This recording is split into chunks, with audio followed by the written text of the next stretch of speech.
Good morning, student. Myself, Dr. Narendra Singh, Associate Professor in Physics, Department of Basic Science, Oriental College of Technology, Bhopal. Today, the topic of my presentation is your Hall effect. तो सबसे पहले यहाँ पे हम hall effect के बारे में importance देखनी है हमें कि what are the importance of your Hall effect, why we want to just study this Hall effect. तो इसमें सबसे पहली जो मेन करेक्टरिस्टिक्स है, ये जो इम्पोर्टेंस है, that it will tells us the behaviour of your free charge carriers when we apply the electric field as well as your magnetic field. कि मतलब आपके पास जो चार्ज कैरियर है उनका कैसा बिहेवियर रहता है जब हम दो तरह की फील्ड लगाते हैं, इलेक्ट्रिक फील्ड और मैग्नेटिक फील्ड। दूसरा जो है, जो हॉल इफेक्ट हमें मेनली जो बताता है, that is your the it will measure the mobility as well as your the concentration of your charge carrier. और जो तीसरा इसका इम्पोर्टेंस है हॉल इफेक्ट का, वो क्या है, the temperature dependence of your resistivity, या दूसरे शब्दों में हम ये भी बोल सकते हैं, it will tells us the nature of your the sample, whether the sample is your p type sample or the n type sample।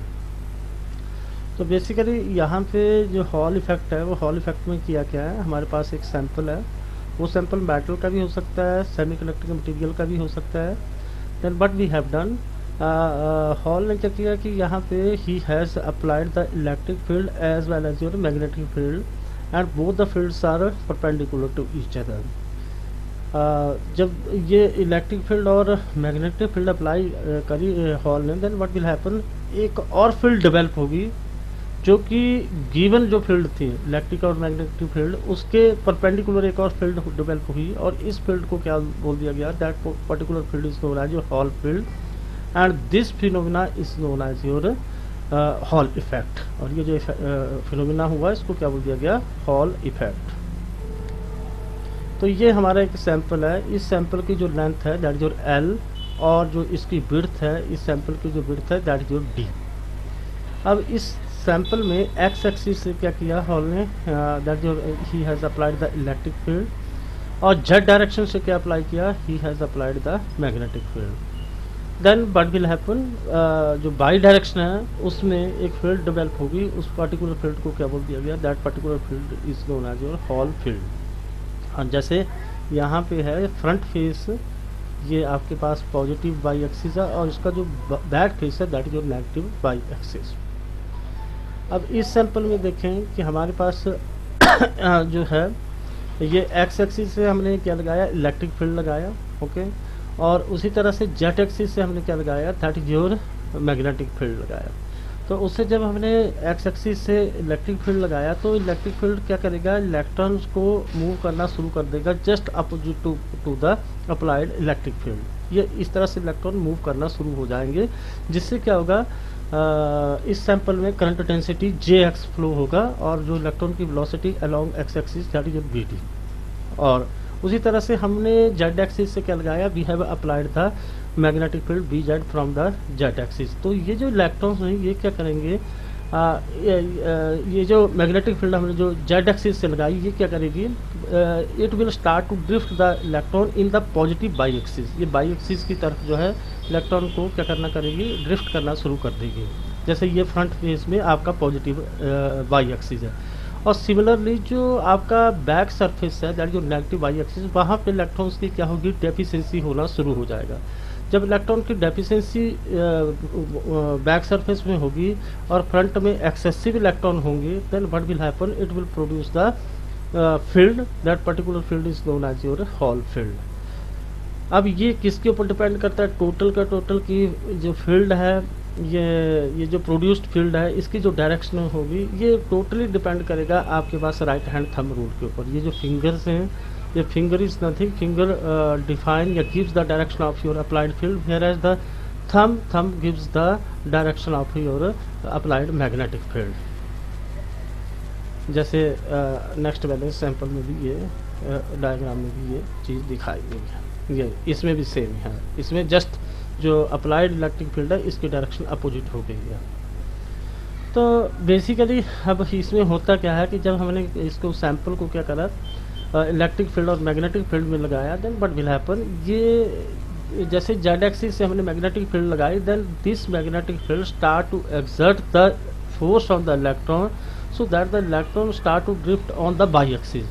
और वो फोर्स कितना है, दैट इज और कितना, that is nothing F B is equal to Q B into B Z. It is nothing that is the lowest force due to your magnetic field. उससे electron क्या होगा, start to accumulate on the Y axis, that is your front surface.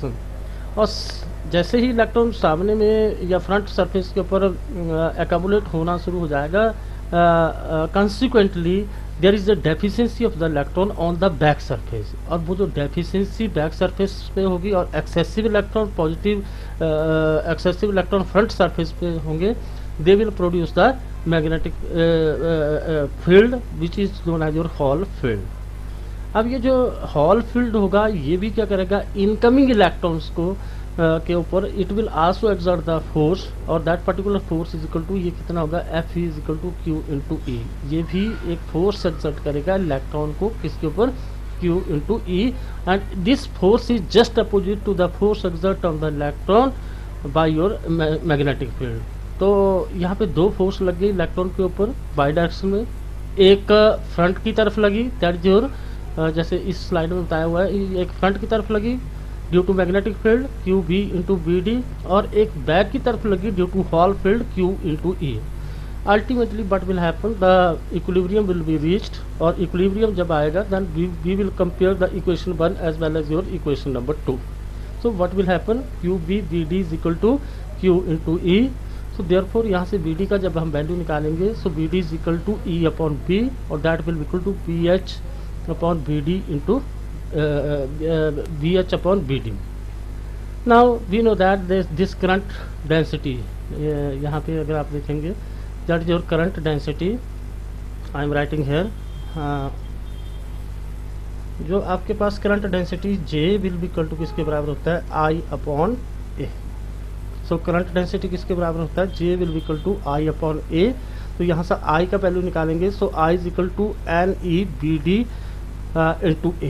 तो यहाँ से B D का value निकालेंगे, so B D is equal to I upon A N E. हमने पीछे वाली स्लाइड में भी निकाला बी डी का वैल्यू, दैट जो B D is equal to V H upon B D, और यहाँ पे भी हमने बी डी का वैल्यू निकाला, B D is equal to I upon A N E. So we can compare both the equation. तो हमारे पास फाइनली क्या आ जाएगा, B I upon A N E is equal to B H upon D. तो यहाँ पे 1 upon N E जो है, it is written by a constant which is known as your Hall coefficient. So RH का value किसके बराबर हो गया, RH is equal to 1 upon N E। तो now we know that ohm law B is equal to IR, ohm law किसके बराबर होता है, B is equal to IR, और R is equal to किसके बराबर होगा, B upon I।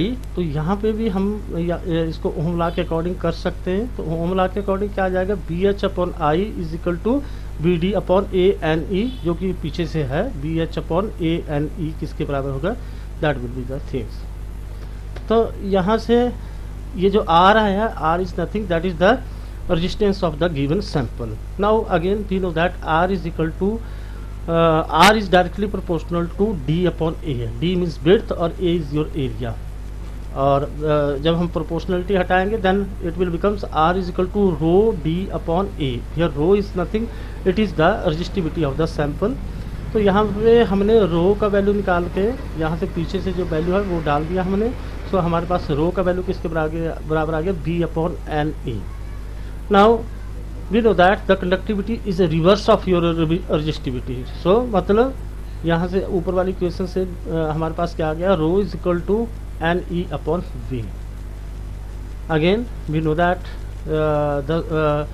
how we can determine the mobility by this conductivity. Now mobility will be equal to किसके बराबर होता है, that is your sigma upon n a।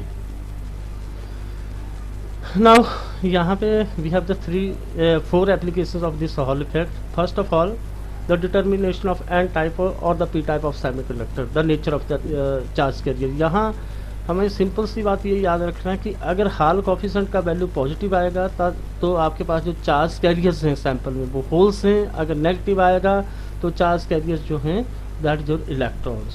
Simple सी बात है। तो अगर इलेक्ट्रॉन चार्ज कैरियर्स रहेंगे, मतलब the majority of the charge, if the electrons are the majority of charge carrier in the sample, then the sample is your n type your semiconductor. And if the majority charge carriers are whole, तो आपके पास वो p type semiconductor होगा, और उस case में जो hall coefficient की जो वैल्यू आएगी दैट इज योर पॉजिटिव। उसी तरह से दूसरा जो इसका एप्लीकेशन है, it will helpful to determine the concentration of your charge carrier या to calculate the charge carrier. Now we know that, जैसा हमने पहले बताया कि RH is equal to 1/NE। ये अगर आप यहाँ से भी देखेंगे, जस्ट पीछे में देखेंगे तो RH इज इक्वल टू, ये यहाँ पे देखिए RH is equal to 1/NE, तो यहाँ पे भी आपके पास जो आएगा, सो RH is equal 1/NE। Here what is then? N is nothing, that is the number of your charge carrier, and E is the charge on that particular charge carrier, और RH आपके पास क्या है, हॉल कोफिशिएंट। तो यहाँ से N का value निकालेंगे, so N is equal to 1/ERH, ये for N type of your semiconductor. और P टाइप में क्या जाएगा, P is equal to 1/ERH, और here E is nothing, that is the charge on the charge carrier. Again the third one application of this Hall effect is your the determination of your mobility. We know that I have already calculated this one, sigma is equal to E into mu, so mu is equal to sigma upon E, और यहाँ पे ये आपके पास P type semiconductor में mu P is equal to किसके बराबर है, सिग्मा P अपॉन PE, तो that is equal to sigma P into RH, क्योंकि 1/RPE is equal to that your Hall coefficient. और the last application of this Hall effect is your measurement of magnetic flux density, that will B is equal to BHT upon RH upon I। ये already हम कर चुके हैं यहाँ पे। Okay, सो यहाँ से हम we can calculate the magnetic flux density from equation number 3। So thank you very much.